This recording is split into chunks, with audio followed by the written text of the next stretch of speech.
Hello and welcome to another installment in the series about Christine's masquerade dress from the 2004 Phantom of the Opera movie. So, if you watched last week's video, we completed the skirt, the outer skirt. Well, completed in the terms of got it there, it's in form, and now it needs a couple finishing touches, plus of course the embellishments of the flowers and gems. Now, right off the bat, I'll tell you that the gems and the flowers will not be completed for a couple weeks, at least video time, because that's gonna be one of the last steps that I do on this dress, and we will do the embellishments of the bodice as well as the skirt. So that will all be together. But there's a couple other things with the skirt that I needed to finish. And this is kind of what I'm calling the finishing touches of the base skirt. So once we get this stuff done, we now can go on to the bodice and then onto the embellishments. So there's three things that need to be done, and they kind of connect, but they don't, and that's why I'm having a very hard time deciding what to call this video. But these three things are, so first of all, I need to hem the tulle outer layer. And as I mentioned in last video, I want to make sure it has a nice deep hem because of this picture here. You see that hem on the netting, and I want to make sure to be accurate to the film, and so I will be doing that to the tulle. Next thing is a dust ruffle. This is something I saw on this picture here. You see that white bit. To add a dust ruffle to this dress, one, I wanted to do it because it's movie accurate, because you see that in the dress. And then second of all, it's historically accurate because you want to keep your train clean from that dirt and dust of the ground.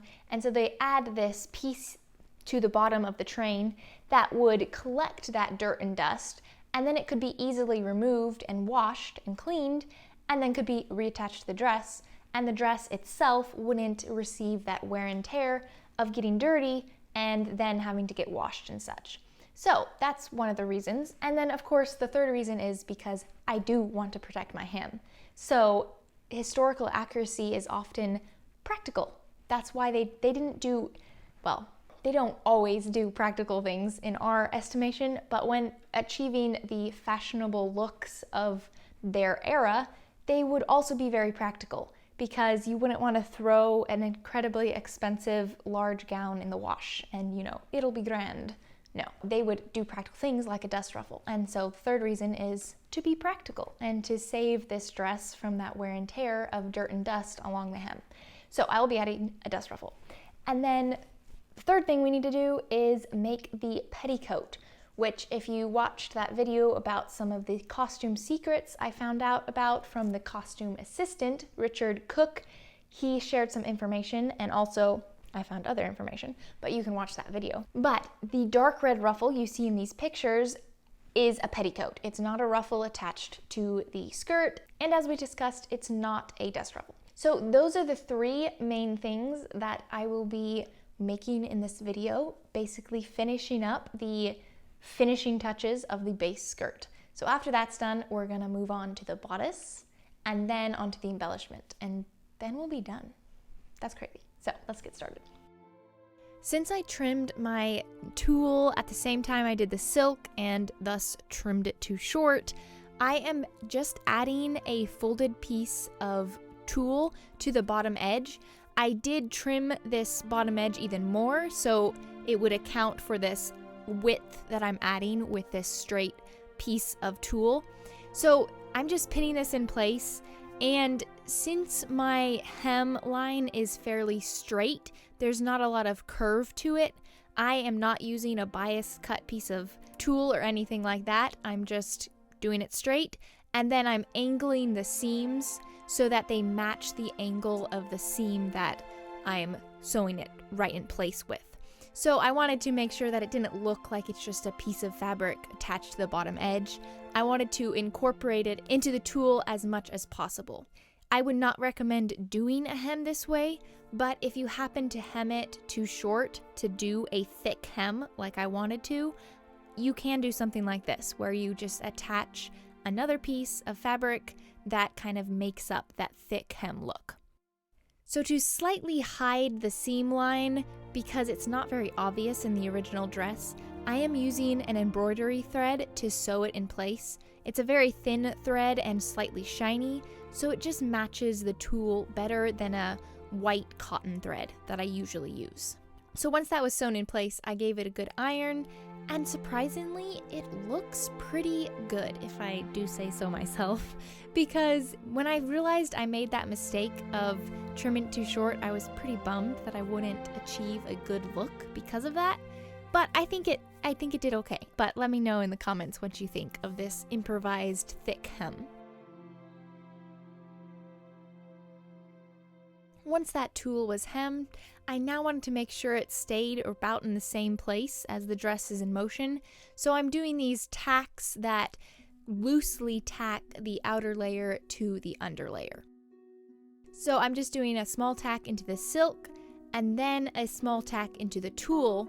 But when I do it into the tulle, I leave about 1.5 inches of thread hanging loose. I go back into the silk, and then I have a 2-string piece of loose thread that I'm now going to bind with a buttonhole stitch, and this will just make it stronger. This tack will keep the sheer outer layer to the silk underlayer, but still allow enough movement that it doesn't look tacked in place.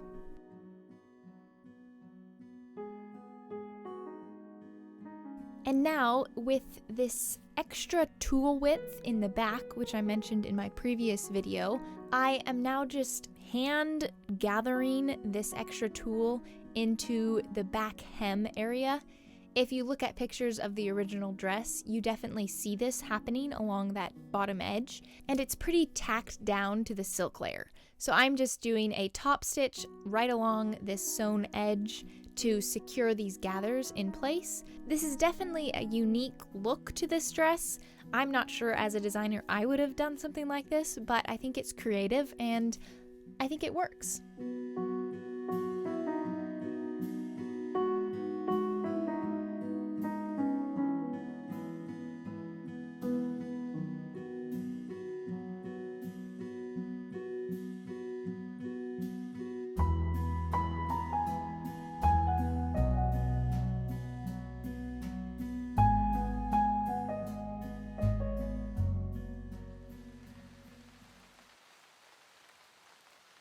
And now it's time to attach the dust ruffle. I am using just a sheer cotton for this, and it's just going to be a straight piece of fabric gathered up. I am doing a 5-inch wide piece of fabric, and then it will be hemmed, so it'll end up being about 4.5 inches wide. I then got all the pieces sewn together just with basic seams, got them ironed flat, open wide, and then I did the hem. And I just freehand rolled this hem and got it sewn in place. And then my favorite technique of all time is fork pleats and doing it right at the sewing machine. So no pinning involved, you just pleat it with the fork and sew it in place. So yes, definitely a favorite technique, and I have a tutorial about fork pleats if you want to watch that.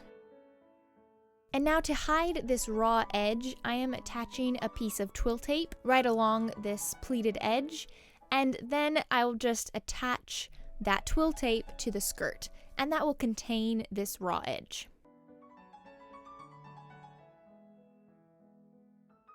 So after I got that twill tape sewn in place, it's time to attach it to the skirt.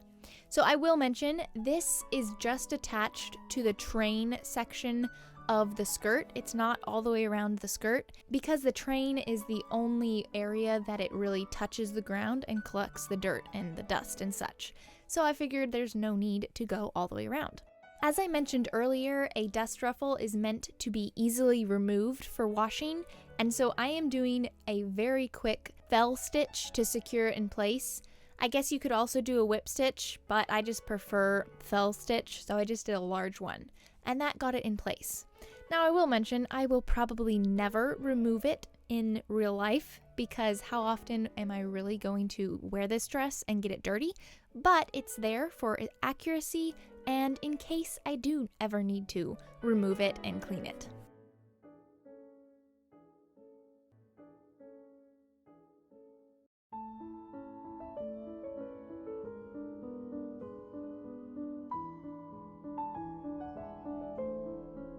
All right, on to the petticoat. So the upper section of the petticoat, I am using the same silk taffeta that I used for the outer layer. I have a lot of this left over, and so I decided why not use it? And I didn't have enough of the dark pink fabric to make the upper section of it as well in that dark fabric. So I'm just using my coral fabric. And for the pattern, I kind of just played around with the pieces until I got a good shape.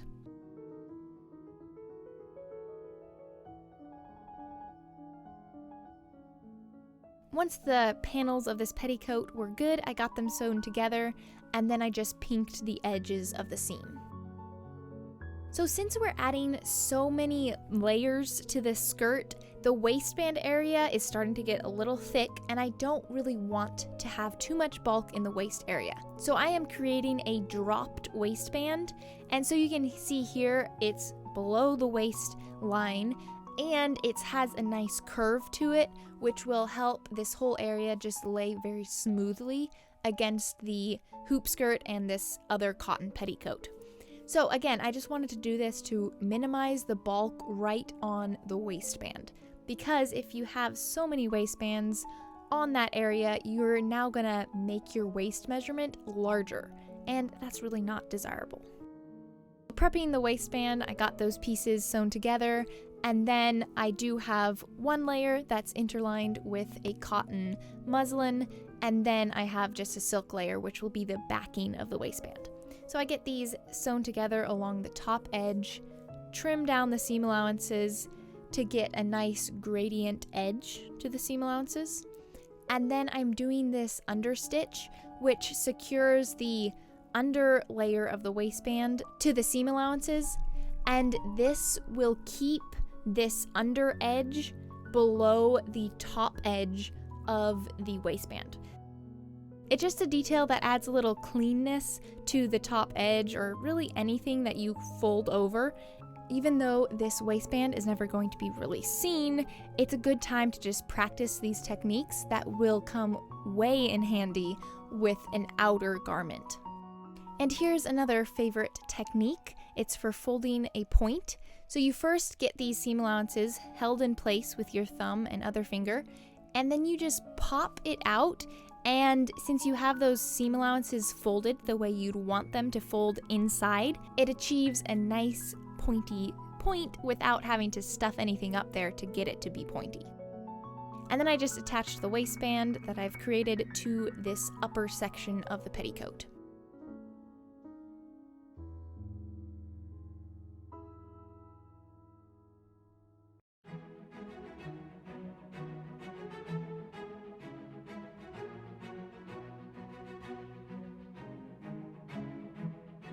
And I feel like I say this a lot, but ironing along the process is really, really important. It makes the process so much easier, and I highly recommend getting into the habit of it. And now I'm just securing this inside edge of the waistband, and I will be hand sewing this in place with a fell stitch.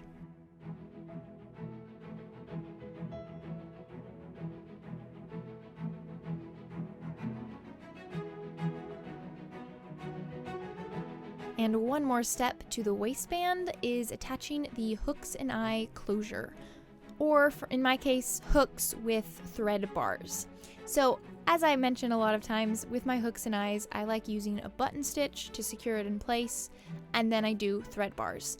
And for this closure, I didn't want the extra bulk of an overlapping waistband, and so I sewed them right on the edge.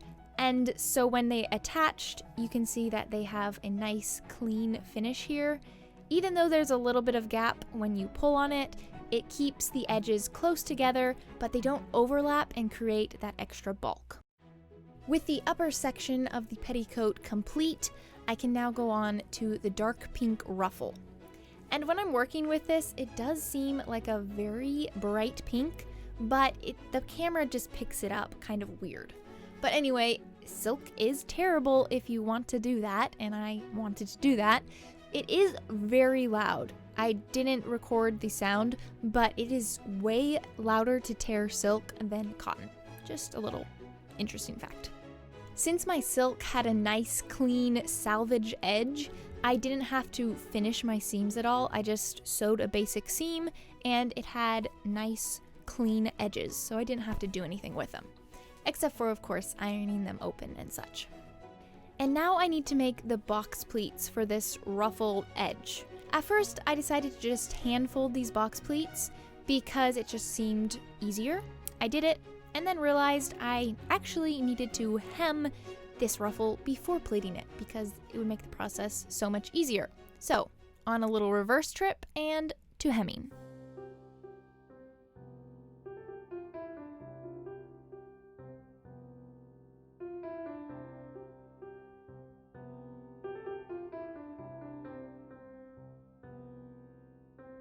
Once that hem was sewn, it was back to trying to hand pleat this, which after about an hour and a half of it, realized my pleats were just looking horrid, and I went again on a little reverse trip. After trying this many different ways, I tried to make a little pleating board, which I failed miserably at, and so it became very tiny and really pointless, but I'm glad I just started out with a tiny little one because box pleats with a pleating board was just not working. I can't tell you why, all I know it just didn't work. So I went back to hand folding the pleats. Yeah, this is third time making these pleats, but I did it, and I did it right at the iron, and I will say after doing it a little bit, it did work. It was quite pleasant actually to hand fold them, and I got the hang of it making them even, but I will say it did definitely make a difference ironing them in place right now instead of just pinning them in place like I did the previous 2 times or whatever. How many times I did it. It was crazy. It was a very long day, but in the end I got very nicely pleated ruffle.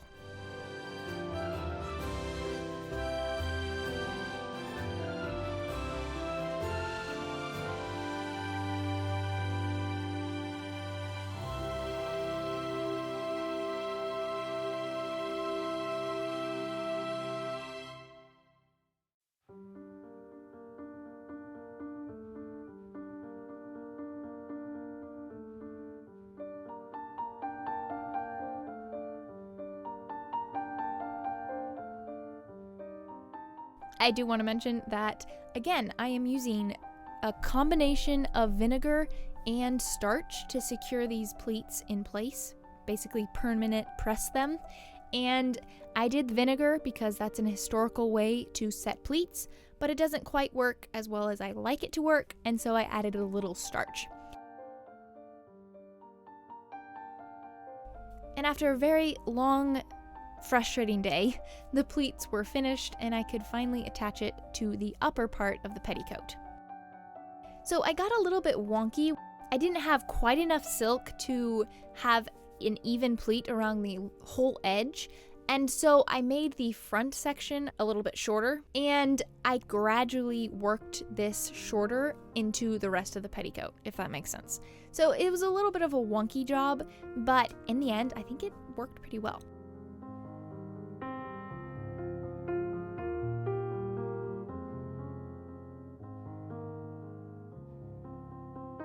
Another wonky thing to this is my pleated ruffle kind of needs to fill in the entire back, but with how large the bottom of the skirt is compared to where I'm attaching the ruffle, it was really going to stretch out the whole pleats and ruin the look of a pleated ruffle. And so at this back edge, I am sewing a diagonal seam that attaches the ends of the pleated ruffle together.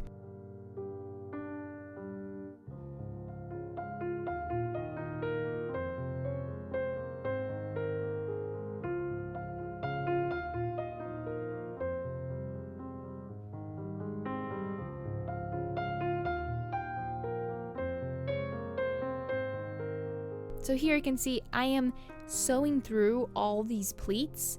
I know it's a bit wonky and I really don't know how else to do it, so I just sewed these ends of the pleated ruffle together this way. After getting those 2 ends sewn together, I now cut away this extra bit of diagonal ruffle, and this is the finished result of this seam.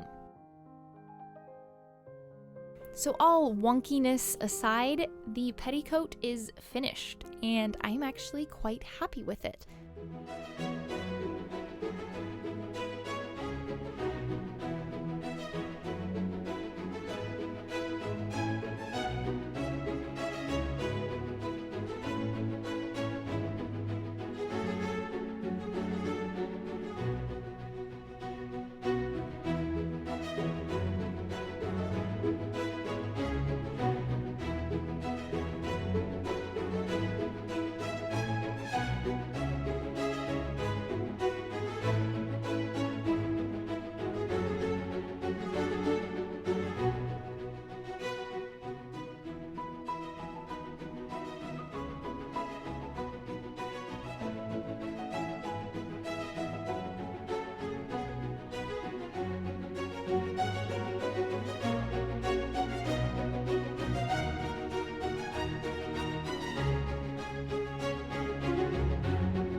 So there you have it, making or attaching those 3 finishing touches to the base skirt.